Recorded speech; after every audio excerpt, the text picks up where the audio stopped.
নমস্কাৰ সকলোকে মোৰ চেনেলৰ অন্য এটা ভিডিঅ'লৈ আপোনালোকক পুনৰবাৰ স্বাগতম জনাইছো। আজি মই আপোনালোকলৈ লৈ আহিছো চিপছৰ এটা ৰেচিপি। সকলোৱেতো আলুৰ চিপছ বনাই খাইছেই নহয় জানো, কিন্তু কেতিয়াবা কাচকলৰ চিপছ বনাই খাইছেনে?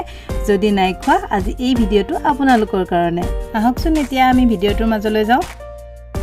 মই আজি বনাব লৈছো কাচকলৰ চিপছ। এই কাচকলৰ চিপছ বনাবৰ কাৰণে মই এয়া 6টামান কাচকল লৈ লৈছো।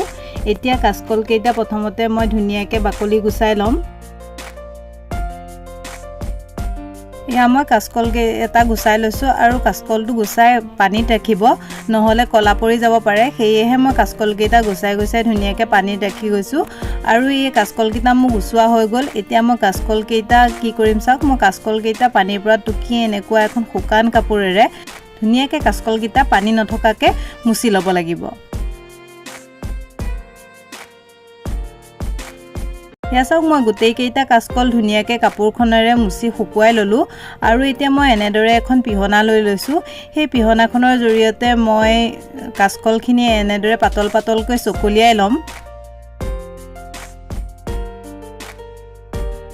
এইখিনি চাওক ধুনীয়াকৈ পাতলকৈ চকলিওৱা হৈ গৈছে। যদি আপোনালোকৰ পিহনা নাথাকে কটাৰীৰ সহায়তো আপোনালোকে পাতলকৈ চকলিয়াই এইখিনি ফ্ৰাই কৰিব পাৰিব। এয়া চাওক মই 3টা কাচকল চকলিয়াই ল'লোঁ, বাকী কেইটা মই পিছত চকলিয়াম। এতিয়া আহক আমি কাচকলখিনি ফ্ৰাই কৰা আৰম্ভ কৰোঁ। আনফালে মই গেছত কেৰাহীখন পাতি ইয়াত মই তেল দি দিছোঁ। কাচকলখিনি ফ্ৰাই কৰোঁতে তেল অকণমান সৰহকৈ ল'ব, তেতিয়া মানে কাচকলখিনি ফ্ৰাই কৰিবলৈ সুবিধা হয়। মই ইয়াত তেলখিনিত ভালদৰে গৰম হোৱাত দেখিছে নহয়, কাচকলখিনি চকলিয়াই থোৱা কাচকল দি দিছোঁ। আৰু তেলখিনি এনেকুৱা ধৰণৰ গৰম হ'ব লাগিব যাতে কাচকল কিপিচ দিয়াৰ লগে লগে ওপৰলৈ উঠি আহে, ঠিক তেনেকুৱা গৰম হ'ব লাগিব। আৰু তেলখিনি তেনেদৰে গৰম হোৱাৰ পিছত কাচকল দিয়াৰ লগে লগে গেছৰ ফ্লেমটো আপুনি ল' টু মিডিয়াম ফ্লেম কৰি দিব। হাই ফ্লেমত কেতিয়াও নাৰাখিব। যদি আপুনি হাই ফ্লেমত এইখিনি ফ্ৰাই কৰে সোনকালে ৰংচুৱা হৈ আহিব, কিন্তু আপোনাৰ কাচকলখিনি মচমচীয়া নহ'ব। এয়া চাওক মই এনেদৰে ধুনীয়াকৈ লৰাই বগৰাই এইখিনি ফ্ৰাই কৰি আছোঁ। আৰু চাব যাতে যেতিয়া এটা ধুনীয়া কালাৰ আহি যাব আৰু এখন আপোনালোকে উঠাই আনি চাব মচমচীয়া হৈছেনে নাই। যদি মচমচীয়া হয় আপোনালোকৰ চিপছখিনি ধুনীয়া পাৰফেক্ট হৈছে। আৰু চাওক ইয়াৰ কালাৰ চেঞ্জ হৈ গৈছে, মূৰখিনি ধুনীয়াকৈ ফ্ৰাই হৈ গৈছে। এতিয়া মই এইখিনি কাঢ়ি ল'ম।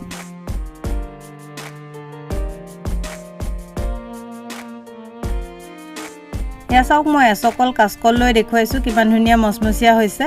আৰু এতিয়া মই এনেদৰে গোটেইখিনি কাচকল ফ্ৰাই কৰি ল'ম। এইখিনিলৈকে যদি মোৰ ভিডিঅ'টো চাই ভাল পাইছে লাইক আৰু শ্বেয়াৰ কৰি দিবচোন।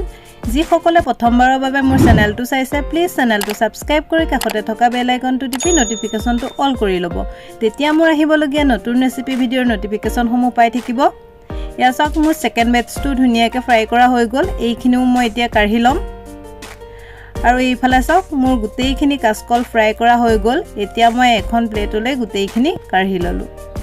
আৰু চাওকচোন কালাৰটো কিমান ধুনীয়া হৈছে নহয়নে বাৰু? আৰু মই এতিয়া দুটুকুৰমান লৈ পেলাই আপোনাক মোহাৰি দেখুৱাম। চাওক এয়া কিমান ধুনীয়া মচমচীয়া হৈছে, কেনেদৰে ভাঙি গৈছে দেখিছে নহয়। আৰু এতিয়া মই কাচকলৰ চিপছখিনিত দিবৰ কাৰণে এটা মছলা ৰেডি কৰিম। তাৰ কাৰণে বাতিটো লৈছে এচামুচ চাট মছলা, আধা চামুচ জিৰা গুড়া, আধা চামুচ জলকীয়া গুড়া, আধা চামুচ ক'লা নিমখ আৰু এয়া অকণমান জালুকৰ গুড়ি লৈ লৈছোঁ। এতিয়া এইখিনি ভালদৰে এবাৰ মিক্স কৰি ল'ম।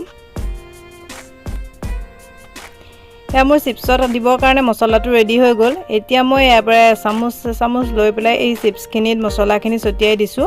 আৰু এনেদৰে ট'ষ্ট কৰি গোটেইখিনি ধুনীয়াকৈ মছলাৰ লগত মিলাই ল'ম। এয়া চাওক চিপছৰ লগত মছলাখিনি মিলোৱা হৈ গ'ল আৰু মোৰ এই কাচকলৰ চিপছ ৰেডি হৈ গ'ল। আপোনালোকেও এনেদৰে কাচকলৰ চিপছ বনাই এয়াৰটাইট কণ্টেইনাৰত ভৰাই 1-1.5 মাহলৈ খাই থাকিব পাৰিব। ই কেতিয়াও বেয়া হৈ নাযায় আৰু সেমেকিও নাযায়। শেষত মোৰ আজি কাচকলৰ পৰা বনোৱা চিপছৰ ৰেচিপিটো কেনে পালে কমেণ্ট কৰি জনাবলৈ নাপাহৰিব। যদি ভাল পালে লাইক আৰু শ্বেয়াৰ কৰি দিব। আকৌ লগ পাম নতুন এটা ৰেচিপি ভিডিঅ'ৰ সৈতে। আজিলৈ বাই বাই।